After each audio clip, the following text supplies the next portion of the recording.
Lepas tengok motivasi adalah keinsafan.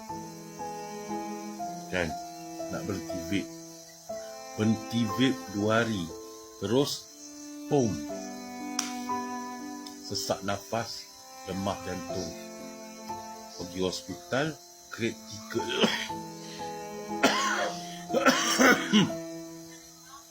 Masuk oksigen, tebuk.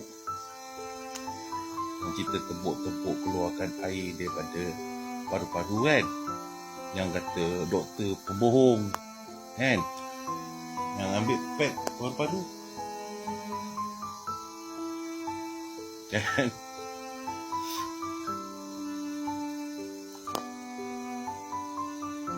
Ni dah kuning kan, air jambu batu. Selagi tak jernih, selagi tu saya tak keluar daripada wad. Apa benda ni?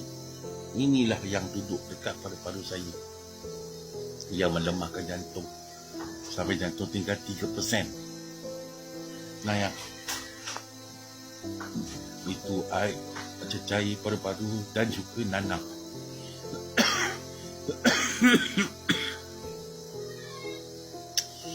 Okey, sengsara tak?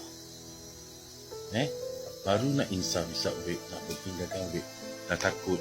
Tapi 2 hari, bom, nasibnya tak ditidurkan. Dalam bilik saya ni 4 orang, 3 mati, tinggal Abang Rock seorang je hidup.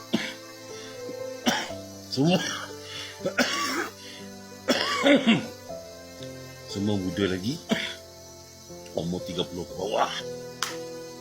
Vape macam doktor tu cakap tipu tau.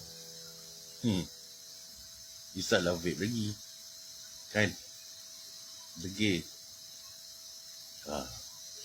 Pada orang muda, berhentilah isap vape.